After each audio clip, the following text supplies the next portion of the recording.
Olá, pessoal, que a graça e a paz de nosso Senhor Jesus Cristo seja com todos vocês, e eu espero que Deus esteja protegendo sua vida, sua família, e que nesta meditação nós possamos amar mais a Deus e ao nosso próximo, e que nós possamos também crescer na graça e no conhecimento de nosso Senhor Jesus Cristo.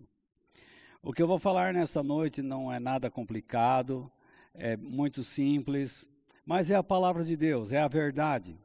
É algo que eu gostaria de compartilhar com vocês, que eu penso que o Espírito Santo colocou em meu coração. Antes de tudo, eu gostaria de convidá-los para orar comigo, uma vez que vocês já cantaram com o nosso grupo de louvor, e enfim, agora vamos meditar na palavra de Deus, porque é dela que vem a nossa vida. Senhor, nosso Deus e nosso querido Pai, em nome de nosso Senhor Jesus Cristo, nós te agradecemos, Senhor, pela tua graça, pelo teu poder, pela tua bondade, por tudo que o Senhor tem feito em nossas vidas, Pai, pela proteção que nos tem dado, pelo socorro presente em cada situação. Senhor bendito, abençoe as famílias da nossa igreja e todo o teu povo, onde quer que ele se reúna. Senhor Deus, ajuda-nos nesta meditação, Pai, nesta noite, a aprendermos mais da tua palavra, da tua mente, do teu coração, que nós possamos, Senhor, aprender os teus caminhos elevados, os teus pensamentos elevados, para que nós possamos te glorificar.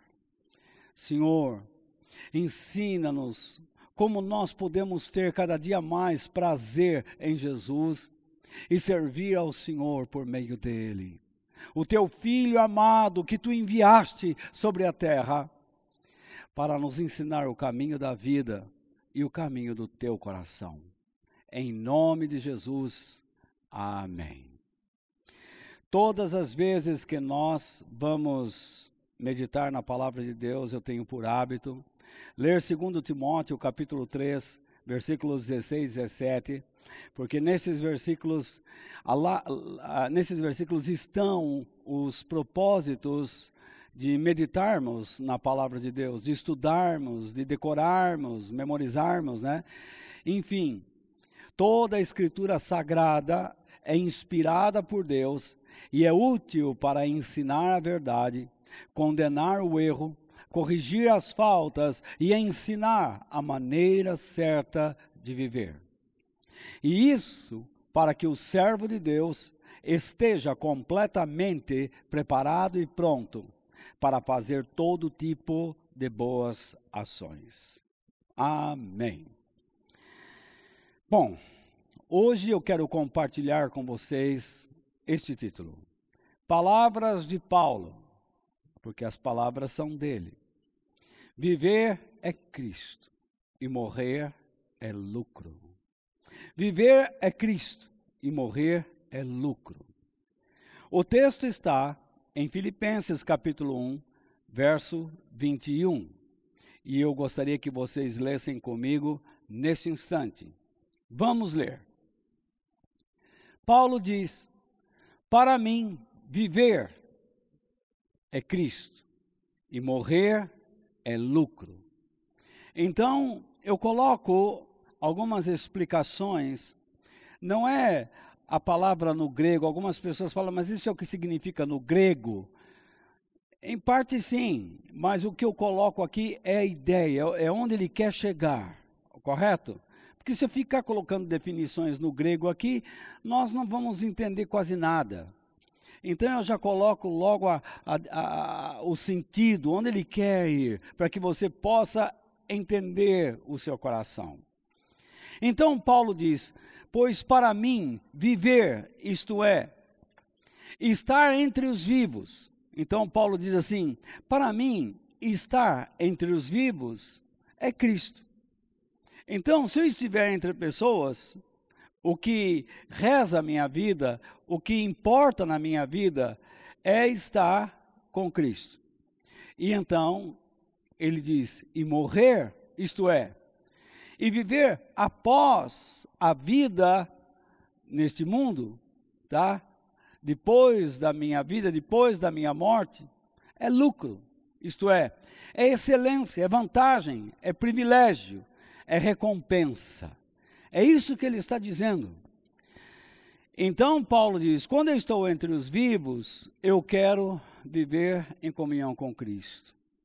E depois da minha morte neste mundo, eu tenho certeza, porque eu vivi com Cristo, entre os vivos, Ele vai me levar para a eternidade, e isso para mim é excelência, é vantagem, é privilégio, é recompensa. Essas palavras de Paulo são realmente poderosas. E ele não está falando aqui sobre a dificuldade ou as dificuldades que existem ao vivermos neste mundo. Não é isso que ele está dizendo. Eu já vi muita gente dizendo assim, para mim viver nas dificuldades deste mundo é confiar em Cristo. Não, não é por aí não. Não é isso que ele está dizendo. Garanto que muitos de vocês já ouviram isso. Pregadores dizendo que quando você está vivendo com Cristo, diga como Paulo, tá? Quando vocês estão vivendo em dificuldades, diga como Paulo. Para mim viver é Cristo, é confiar em Cristo, que Ele vai me trazer a solução, que Ele vai resolver os meus problemas. Esse texto não está dizendo isso, tá? Então, Paulo não está falando sobre uma vida de dificuldades na terra, tá? Ele não está falando sobre problemas que você enfrenta neste mundo. A mente de Paulo expressa aqui o desejo de servir a Cristo e desfrutá-lo na eternidade. Então você serve a Cristo aqui e desfruta da sua vida lá. Esse é o ponto. O que Paulo está dizendo é, estamos neste mundo para servirmos a Cristo. E quando deixarmos esta vida, nós iremos desfrutá-lo na eternidade. Então ele enfatiza que viver para Cristo e estando com Ele é o que importa para o verdadeiro cristão. Ele diz isso. A coisa mais importante para o verdadeiro cristão é viver para Cristo e com Cristo. Nos dias que nós estamos vivendo, eu não me lembro de ter ouvido falar tanto sobre morte. Como se fala sobre morte? Em todo lugar. Esta semana, eu estava descendo do meu carro e de repente uma senhora estava saindo da padaria. Ela estava para dentro da calçada ainda, debaixo dos toldos da padaria. Quando ela me viu, ela deu 3, 4 passos para trás em pulos, desesperada. Eu olhei para ela, não quis dizer nada, mas eu achei aquilo ridículo. É a neurose tomando conta da cabeça das pessoas. As pessoas estão neuróticas. Para muitos, viver significa ter mais anos pela frente. E o que essas pessoas pensam? Viver por viver? Gozar a vida? Francamente, eu não sei. Mas eu vejo que pessoas estão vivendo por viver. Outros estão simplesmente tentando gozar a vida. Mas Martin Luther King, ele disse o seguinte: o que vale não é o quanto se vive, mas como se vive. Vou ler novamente. Martin Luther King diz: o que vale não é o quanto se vive, não são os anos que se vive, mas como se vive. Então, o modo como vivemos é mais importante do que todos os anos gastos sobre a terra. Nós temos que refletir, a nossa maneira de viver é mais importante do que todos os dias que vivemos sobre este planeta. No passado, Moisés, o grande líder do povo de Israel, escreveu um salmo, o Salmo 90. E nesse salmo, no versículo 12, ele diz o seguinte, vamos ler. Faze com que saibamos como são poucos os dias da nossa vida, para que tenhamos um coração sábio. Isto é, que façamos os nossos corações se submeterem à sabedoria divina. Quando ele diz assim, ensina-nos a contar como são poucos os dias, a contar os nossos dias sobre a terra, o quão pouco eles são. Ele também diz, Senhor, nos ensina a submetermos o nosso coração, as nossas mentes, à sua sabedoria. O que Moisés está querendo? Ele quer enxergar a vida pela ótica divina. Ele quer enxergar a vida pela perspectiva divina. Ele não quer viver a vida segundo o seu gosto, segundo o seu próprio prazer. A vida, ela é muito mais do que estarmos presos a um espaço e tempo, desde o nosso nascimento até o momento da nossa morte. A vida é muito mais do que chorarmos ao nascer quando levamos aquele tapinha e quando morremos nós não vemos mais o que se experimenta, as pessoas choram à nossa morte. Alguns vão dar risada, não é? Mas outros, muitos vão chorar. A vida é mais do que isso. A vida não é esse espaço e tempo exprimido entre o nascimento e a morte. Ela é muito mais do que isso. Para o apóstolo Paulo, o autor da carta aos filipenses, aos cristãos da cidade de Filipos, a vida para ele se resumia numa pessoa, Jesus. Por quê? Ele fala de Jesus como o seu padrão de vida, o seu modelo, segundo o qual deveria moldar o seu caráter. Se para Paulo Jesus era o seu padrão e modelo de vida, para nós cristãos também é. Porque Paulo foi apóstolo de Jesus e ele lançou os fundamentos para que a igreja construísse sobre eles. Para Paulo, Jesus era a sua própria respiração. A chama viva dentro de sua alma, era o bater do seu coração, o pulsar do seu coração, era a vida da sua vida, era a sua comida e a sua bebida. Paulo comia, bebia, dormia e respirava a vida eterna. Jesus para Paulo era o início verdadeiro da sua vida com Deus. Era quem o sustentava na presença de Deus. Era o padrão de vida que o mantinha aceito por Deus. O padrão de vida a ser seguido, a ser buscado. Jesus para Paulo era a finalidade máxima da sua vida. Era o que ele queria alcançar, viver a imagem e semelhança do seu mestre, que o chamou ao terceiro céu, que o fez apóstolo. Paulo amava Jesus. Paulo amava Jesus. Ele era um ferrenho perseguidor do nosso mestre, mas ele amava Jesus de todo o coração. Os poros de Paulo exalavam a vida de Cristo. Que homem! A primeira coisa que o Espírito de Deus quer que nós aprendamos é que quando Paulo escreveu esta carta, ele estava preso. Ele estava preso em Roma. Então a primeira coisa é: Deus está por trás de tudo. Então, se anime e encoraje seus irmãos na fé.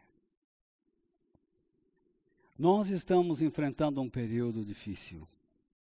E eu encontro muitos irmãos desanimados, tomando decisões erradas, pensamentos errados, palavras erradas, enchendo suas mentes com bobagens.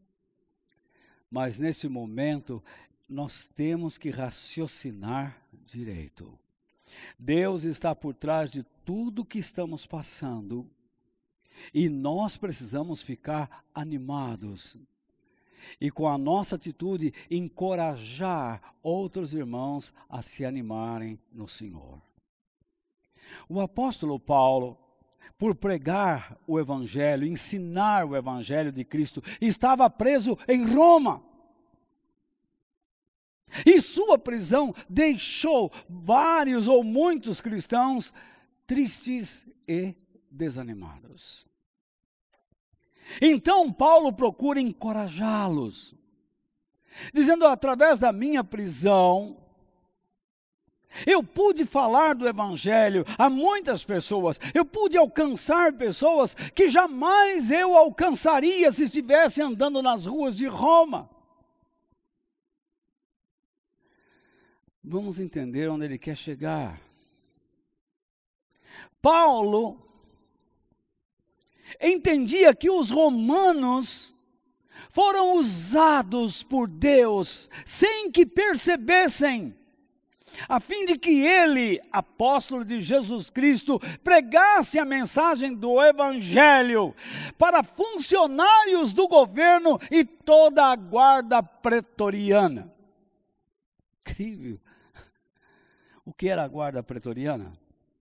A guarda pretoriana era um corpo militar de elite, formado para proteger os imperadores romanos e todas as suas famílias. Em certas ocasiões, este corpo alcançou tanto poder que ele era decisivo na escolha e na permanência dos imperadores. A guarda pretoriana chegava ao ponto de determinar quem iria reinar e quem não iria reinar. Isso é história. Mas vamos ver o que Paulo está dizendo. Ele diz: eu preguei o Evangelho para quem eu jamais podia imaginar que iria pregar. Então ele fala isso em versículos 12 e 14 do capítulo 1 de Filipenses. Vamos ler. Versículo 12, primeiramente.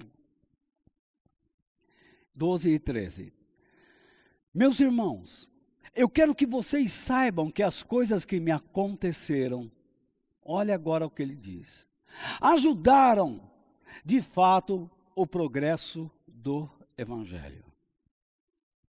Isso é uma coisa fundamental. Tudo isso que está acontecendo conosco está ajudando o Evangelho a progredir? Se o Evangelho não está progredindo, não culpemos a Deus, mas a igreja é culpada. A igreja gosta de dançar, gosta de pular, gosta de cantar, gosta de ouvir palavras positivas, promessas, mas não tem explicações para dar. Certa vez Jesus olhou para os religiosos da sua época e disse: quando vocês levantam os olhos para os céus, vocês sabem dizer quando vai chover, quando não vai chover, quando vai fazer tempo bom, mas vocês não são capazes de discernir os tempos de Deus. Não são capazes. Vocês leem a Torá, vocês leem a Bíblia, mas não são capazes de entender o que Deus está fazendo. E se não são capazes de entender, não são capazes de explicar. Portanto, não há quem entenda. Paulo diz, olha, vocês não imaginam como o evangelho está progredindo aqui na cadeia. Incrível, esse Paulo é um caso sério. Então ele continua. Pois foi assim que toda a guarda, ele não fala aqui uma parte, ele diz, toda a guarda do palácio do governador, é a guarda pretoriana. E todas as outras pessoas daqui, quem são? São pessoas de influência, do alto escalão. Ficaram sabendo que estou na cadeia, porque sou servo de Cristo. Vocês sabiam que os romanos, eles gostavam do homem obediente. Para eles, um homem obediente, à risca, devia ser respeitado. E por isso eles respeitavam Paulo. Afinal de contas, o Evangelho de Marcos foi escrito especificamente ao público romano. Porque o Evangelho de Marcos fala sobre Jesus como servo obediente. Então, Paulo continua. E a maioria dos irmãos, primeiro, ele fala do que está acontecendo com ele. Agora, ele vai abrir para outras pessoas. Ele diz, e a maioria dos irmãos, vendo que estou na cadeia, observando a minha atitude. Paulo está dando um exemplo. Ele diz, tem mais confiança no Senhor. Espera lá, Paulo. Você está dizendo que nós devemos confiar em Deus que te colocou na cadeia? Deus não vai tirar você da cadeia? Eu quero confiar num Deus que me livre dos problemas e não um Deus que me coloque dentro de problemas. Mas Paulo ensina o contrário. Ele diz, a maioria dos irmãos, vendo que eu estou na cadeia, tem mais confiança no Senhor. Assim eles têm cada vez mais coragem de anunciar a mensagem de Deus. Que coisa! Essa é a mensagem de um homem de Deus. Essa é a verdade. Nós estamos enfrentando uma pandemia. Estamos enfrentando um momento que nos coloca como num cárcere, numa prisão. E o que nós precisamos? Nós precisamos de homens que sejam exemplos, que não tenham medo. Nós precisamos ser corajosos. Eu não estou dizendo para que nós saiamos pelas ruas, nos arriscando, nos arrastando, entrando em qualquer buraco. Não! Nós devemos viver com todas as precauções, principalmente em um mundo que nós vivemos totalmente contaminado por vírus e bactérias. Mas você não pode ter tanto medo. Tem gente que anda com, parece um alambique ambulante. É álcool para todo lado pendurado. Em cada bolso, álcool.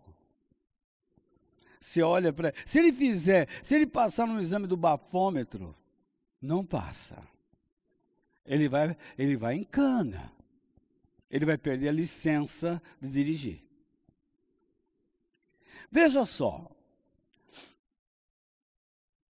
É correto, é verdadeiro pensarmos que Satanás queria desmoralizar e destruir a vida de Paulo. Concorda? Claro que sim. Porque a única coisa que ele faz é desmoralizar, é destruir, é acabar com a dignidade, com a integridade de uma pessoa. Jesus falou dos líderes da sua época.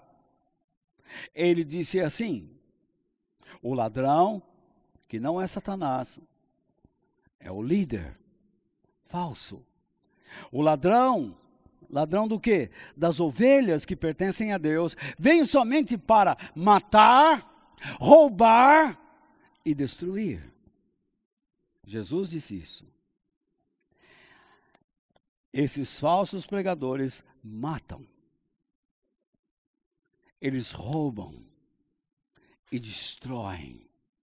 Eles afastam as pessoas de Deus, roubam tudo que está nelas e as destrói por completo. Acabam com elas. Os romanos tinham César como divindade. César era divino, ele se autoproclamou uma divindade.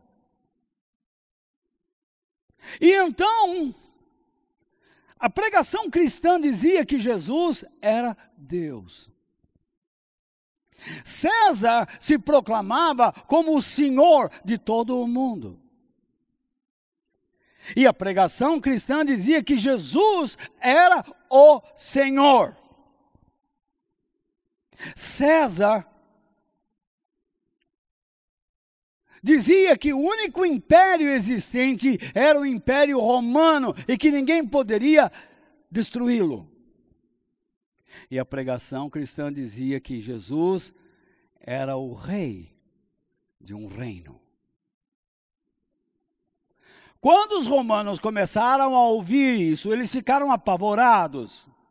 Quem é esse rei que vai nos ameaçar? Porém, Paulo nunca pregou um reino físico, material. O reino de Jesus é espiritual. E ele mesmo disse: o meu reino não é deste mundo. Ele chamava o reino de Deus de reino dos céus. Muito bem. Paulo pregava assim. Os romanos se encheram de ódio. Sentindo-se ameaçados, eles cultivaram o ódio contra a pregação cristã, sem análise profunda, sem avaliar a sua mensagem transformadora. A sua mensagem que transforma um inútil em uma pessoa útil, uma pessoa imoral em uma pessoa elevada, digna. Eles não avaliaram nada disso. Para eles era importante toda a imoralidade, toda a sujeira. Porque quanto mais circo, mais imundície, mais o Estado dando para eles divertimento, uma falsa liberdade. Isso sossegava o cidadão. Mas é um engano. É um engano. Então, Satanás aproveitou, como eu disse terça-feira. Lembra que eu falei sobre os caldeus e os sabeus? Satanás aproveitou a má índole, aproveitou aquele cunho, aquele caráter, aquele mau caráter, aquela má formação moral e instigou o Império Romano a perseguir os cristãos. E Satanás classificou Paulo, apontou para Paulo como o principal líder. É só isso que ele faz. Satanás não vai pegar uma pessoa e dizer assim: agora eu vou transformar você numa pessoa ruim. Ele pega a pessoa que já é ruim. Porque se ele transformar alguém em uma pessoa ruim, maldosa, então essa pessoa não peca. A pessoa é pecadora porque ela escolheu a maldade, ela escolheu a ruindade, ela escolheu a imoralidade. Então Satanás pega essa pessoa e diz: você não precisa obedecer isso. Lembra o que ele disse para Eva? Foi isso mesmo que Deus disse? Ele trabalha pelo engano. Você é forte, Romano. Paulo é fraco. Acabe com ele, prenda-o. E foi isso que eles fizeram. Satanás instigou pessoas maldosas contra uma pessoa bondosa. E é isso que ele vai fazer contra a sua vida. E é isso que ele vai procurar fazer da sua vida contra outras pessoas. Se você não cuidar de certas características, isso vai trabalhar contra você. Lembra que no cristianismo nós temos uma palavra muito comum em nosso meio? Fecha as brechas. Fecha as portas. É isso que eu estou dizendo. Se nós não fechamos as brechas morais, Satanás vai trabalhar com essas brechas abertas e vai fazer com que nós procuremos desgastar, denigrir outras pessoas, ou não sermos úteis para elas. Por outro lado, Deus permitiu que o seu apóstolo fosse preso, pois o plano divino para ele era que ele levasse a mensagem do evangelho para dentro de Roma. Então Paulo não foi preso pela vontade do homem, mas ele foi preso pela vontade de Deus. Mas volto a dizer, o plano de Satanás sempre é matar, roubar, destruir, mas os propósitos de Deus são sempre trazer vida e vida em abundância. Primeiro Deus nos dá vida. Vida em quem? Em Cristo. E depois deste mundo, quando estivermos na eternidade, experimentaremos a vida abundante. É um derramar de vida sem fim. Espero que vocês ainda estejam comigo. Paulo era um homem tão cheio de Deus, tão obediente a Deus, que despertava a curiosidade das pessoas. E as pessoas olhando para aquele homem, aí está aquele Paulo, aí está aquele homem que todos nós chamamos de peste, de doença, de alguém contagioso, contagiante. É ele que contagia as pessoas com essas ideias do Nazareno. Ele é o líder dos nazarenos. Era assim que Paulo era chamado. Eu quero conhecê-lo. E quando chegavam lá e começavam a inquirir Paulo, a questioná-lo, Paulo então começava a conversar com eles e a mostrar a graça de Deus, a grandeza de Jesus Cristo.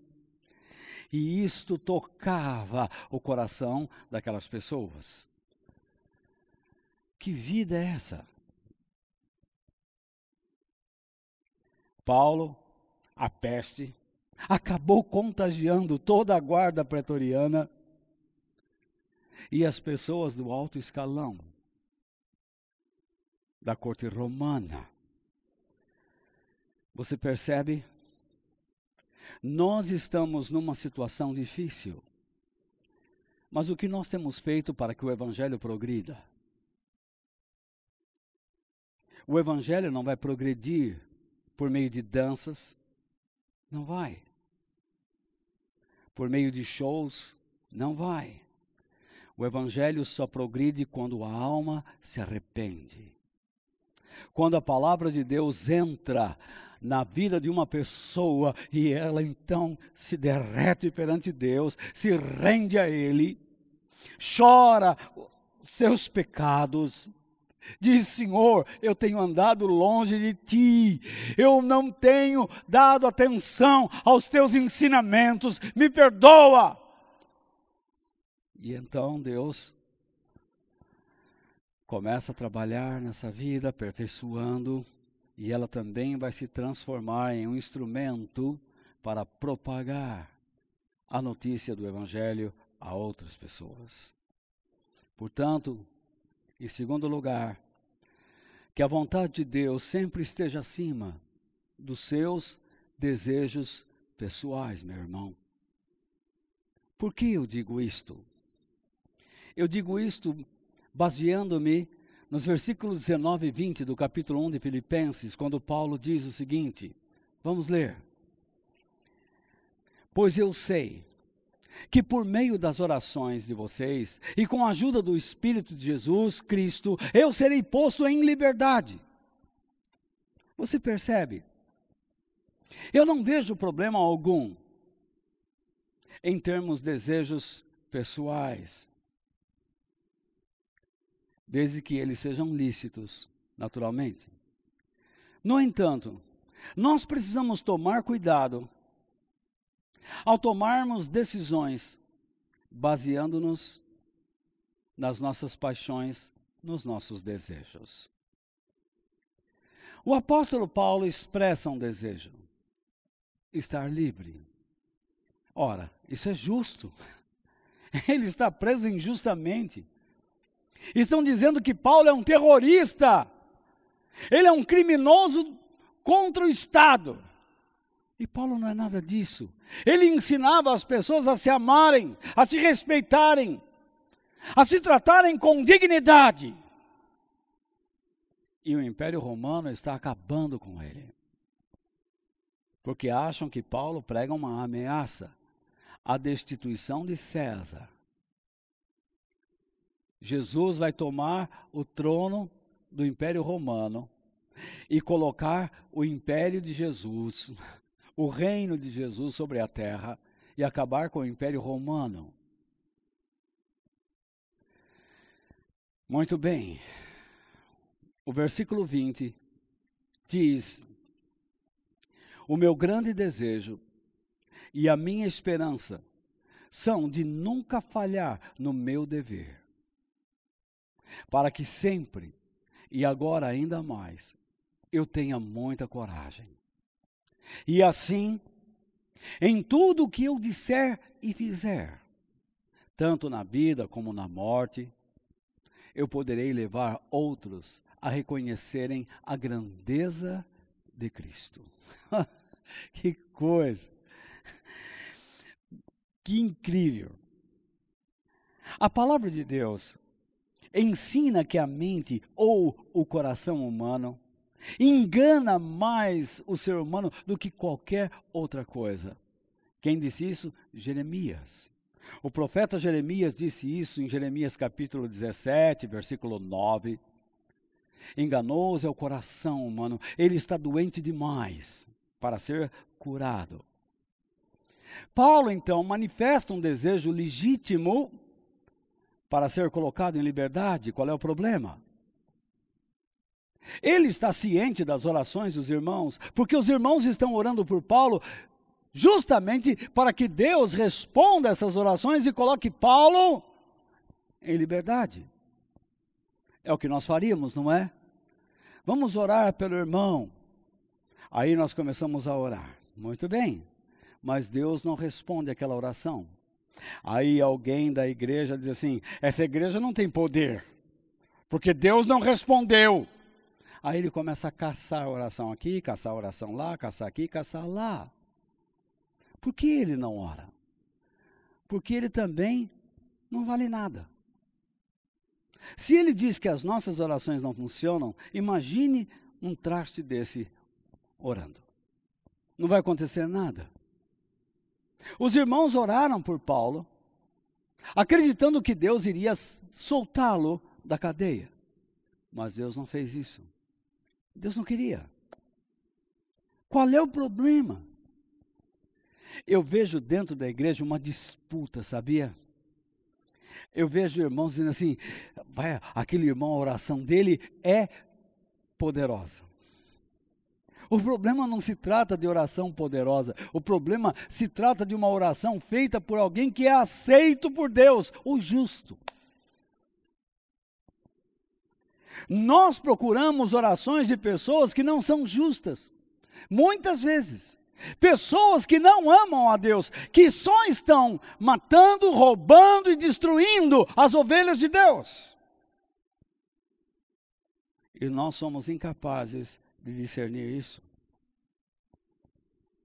Eu estou falando a verdade para você. Eu não quero mentir. Eu sei que isso me traz muitos problemas. Mas eu estou já velho o suficiente para não cair nos erros da juventude. Paulo está ciente das orações e ele pensa que através delas ele poderia alcançar a liberdade. Mas repare bem quando ele diz: o meu grande desejo e a minha esperança são de nunca falhar no meu dever. No dever que ele recebeu de Deus. Então, Paulo deixa a porta aberta. Ele diz: eu sei que Deus pode me colocar em liberdade, mas e se ele fizer isso? O meu grande desejo e a minha esperança é de não falhar. Paulo não está determinando a Deus que abra as portas e que ele fique livre, mas ele, por meio das suas palavras, está determinando a si próprio. Se Deus abrir as portas, que eu seja o homem que ele planejou que eu fosse. Que eu cumpra o meu compromisso cristão. Que eu seja um homem corajoso, tanto na vida como na morte. Para poder levar as pessoas a reconhecerem o que? A glória, a grandeza, o esplendor, o poder de Cristo. É isso que Paulo está fazendo. Vale notar que Paulo já estava fazendo isso.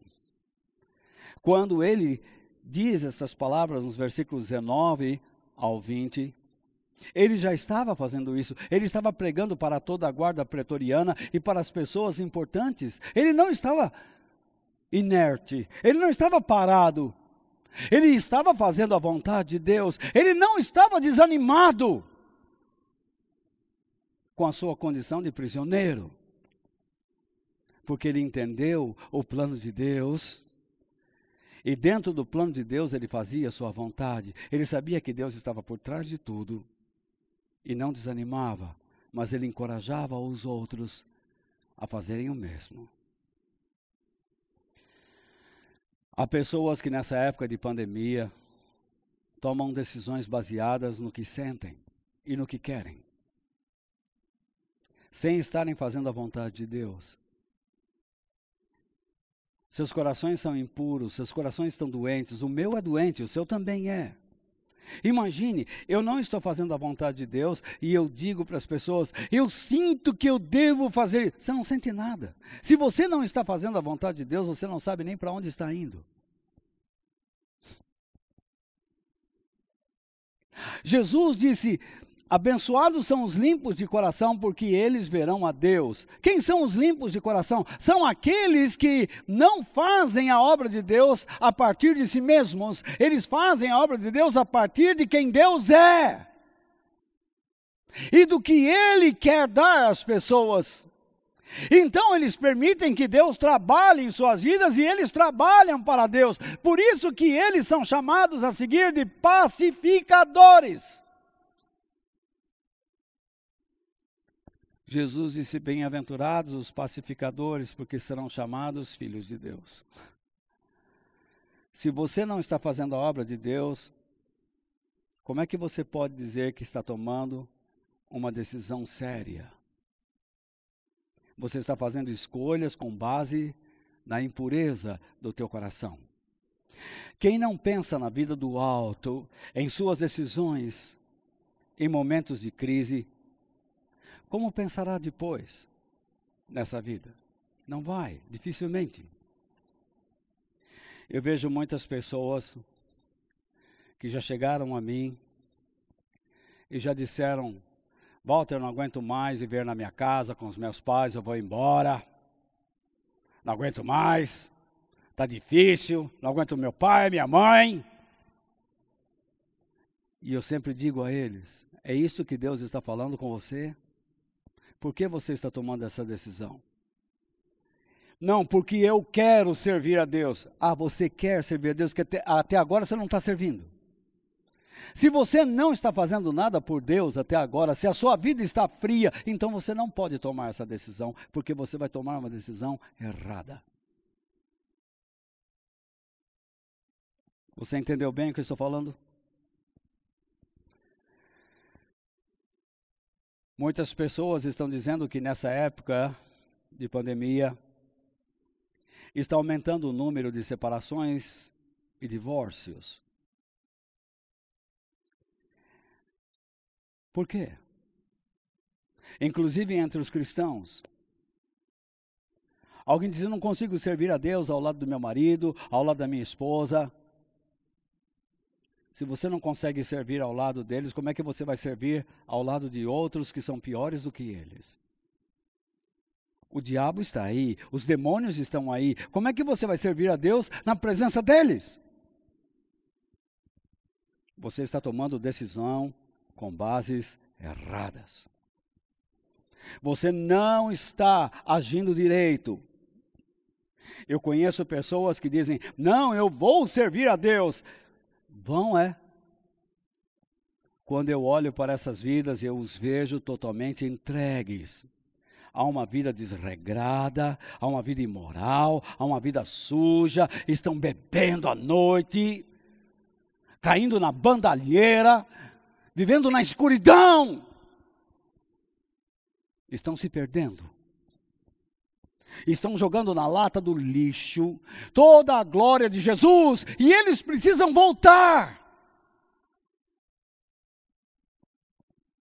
Você precisa se arrepender, você precisa voltar para o Senhor Jesus, você precisa fazer a obra de Deus.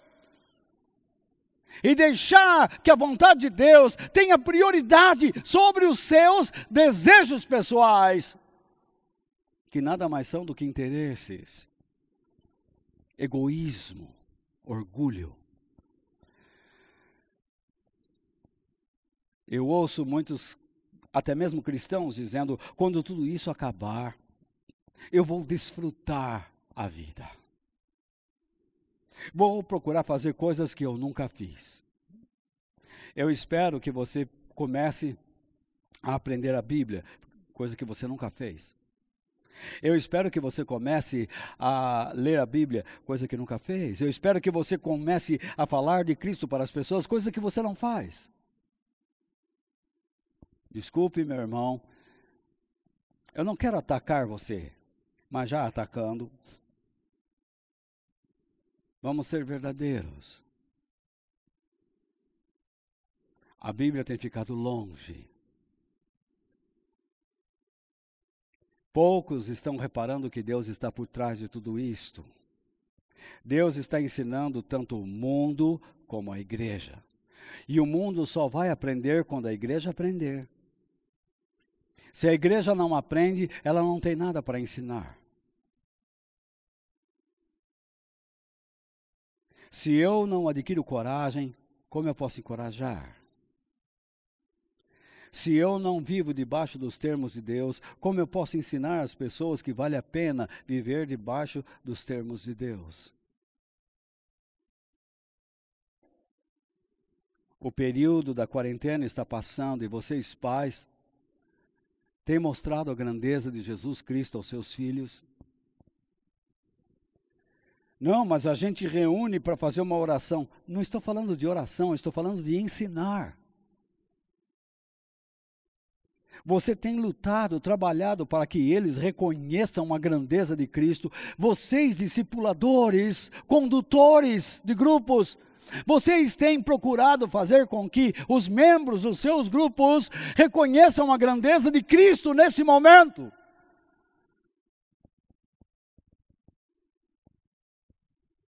Ou simplesmente você está se escondendo como um rato?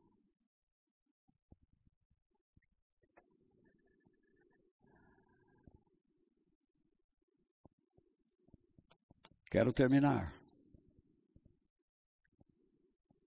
O Espírito Santo nos diz, não desperdice a sua vida, ame a Deus, amando o próximo. Nos versículos 22 ao 24, o apóstolo Paulo diz, mas, agora ele coloca numa condicional. Se eu continuar vivendo, poderei ainda fazer algum trabalho útil. Esse homem é incansável. Percebe? Deus não está mandando você largar sua empresa, Deus não está mandando você largar sua família. Deus não está mandando você abandonar o seu trabalho, mas Ele está dizendo, seja útil nas mãos de Deus onde você está. Eu não aguento mais aquele trabalho. O que você fez lá por Deus? Se não fez nada, agora você está pedindo para Deus te tirar de lá, para quê? Para fazer nada em outro lugar? Porque é isso que você vai fazer, nada. O que você quer é interesse. Eu sei que você não vai gostar muito de mim. Talvez alguns lá vão apertar a mãozinha dislike no YouTube para baixo. Problema teu. Aperte mesmo. Não estou nem aí com você. O meu problema é com o meu Senhor, é com Jesus. Ele me perdoou, Ele me escolheu, Ele me restaurou. Desculpe. Ele me levantou, Ele me colocou de pé, Ele coloca as palavras na minha boca, e eu já estou velho demais para agir como um adolescente. Se eu continuar vivendo, diz Paulo, poderei ainda fazer algum trabalho útil. Então, não sei o que devo escolher. Paulo fica em dúvida. Eu estou cercado pelos dois lados. Então ele diz, o primeiro lado, quero muito deixar esta vida e estar com Cristo, o que é bem melhor. O primeiro desejo dele é estar com Cristo, então. Mas Paulo não está dizendo, me mate. Ele simplesmente está dizendo, estar com Cristo. Eu ouço muitas pregações dizendo assim, porque lá na eternidade, então Deus vai enxugar as nossas lágrimas, Deus então não vai permitir mais que nós sintamos dores, enfermidades, é tudo o que nós queremos. Por que Ele não faz isso agora? Será que eu preciso ir para a eternidade só para experimentar isso? Não, eu vou para a eternidade para estar com Cristo, com a pessoa que eu ensinei a muitos a respeitarem, a reconhecerem sua glória, o seu esplendor. Eu quero estar diante do seu esplendor, da sua glória. E então no verso 24, porém, entretanto, todavia, contudo, mas, por causa de vocês, ele ama a Deus, mas ele ama o seu próximo. É muito mais necessário que eu continue a viver. Não aguento mais ficar na minha casa, não aguento mais, a minha casa é um terror. Você vai ver o terror se abater sobre a sua vida fora da sua casa. Você não fez nada dentro da sua casa para que ela melhorasse. Você não é exemplo de cristão ou de cristã dentro da sua casa. E acha que agora, rompendo com tudo, você vai se tornar uma pessoa feliz? Não vai. Você vai se afundar cada vez mais, porque as suas decisões estão sendo tomadas com base no engano, na impureza, na infidelidade a Deus, na falta de frutos. Eu estou sendo claro. Eu vou deixar essa igreja porque essa igreja não me dá dinheiro suficiente. É? Quer dizer então que você só prega por dinheiro? Nós temos 5 livros, ou 5 livros no nosso site, comunidadehebron.com.br, e vocês poderão baixá-los. O último livro que eu estou escrevendo é sobre o Apocalipse, e o volume 1 já está lá. Está em formato digital, PDF, EPUB, para qualquer dispositivo,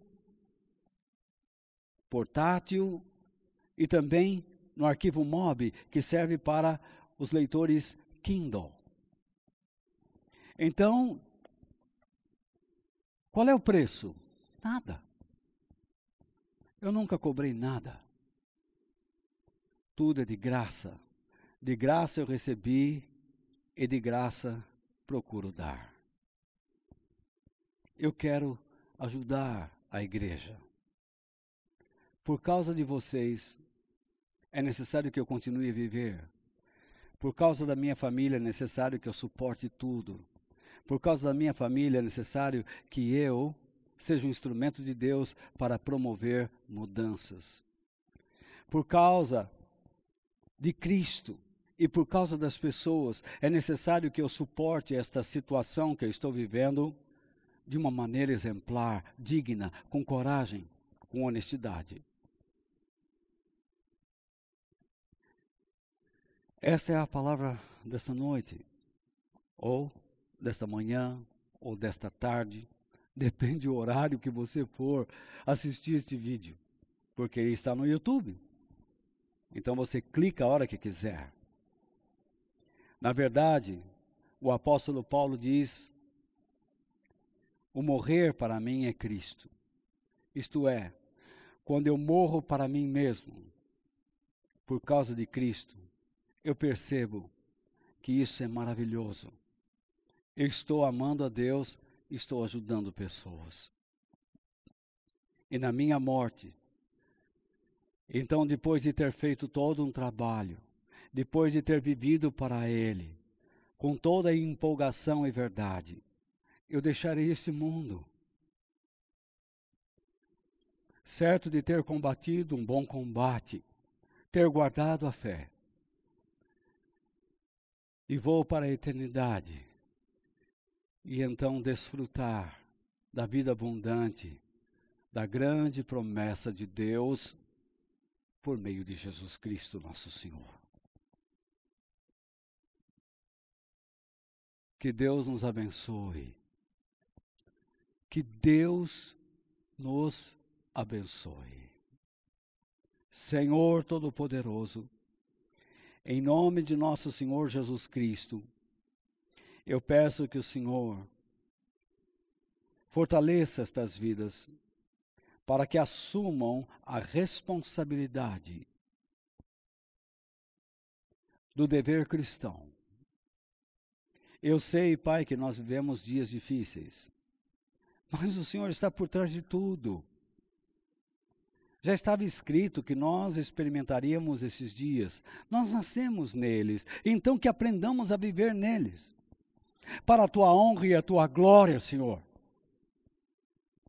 Ajuda-nos a sermos instrumentos para ensinar as pessoas a reconhecerem a grandeza de nosso Senhor Jesus Cristo. Santo Deus, bendito seja o Teu nome. Muito obrigado por este momento e abençoe cada pessoa que ouviu, que assistiu a este vídeo. Eu quero agradecer a todos que estão envolvidos na produção deste vídeo, na coragem que têm, porque sem eles eu não conseguiria. E tudo que eu quero é levar o Evangelho, seja por meio de vídeos, áudios, artigos, notas e pessoalmente. Ensina-me a não ter medo. Ensina-me a confiar em Ti. Usa a minha vida para abençoar a vida dos meus irmãos. Em nome de Jesus Cristo, nosso Senhor. Amém. Deus abençoe a sua semana. Deus o fortaleça. E até terça, se Deus quiser, para a glória de Deus. Em nome do Pai, do Filho e do Espírito Santo. Amém. Fiquem com Deus.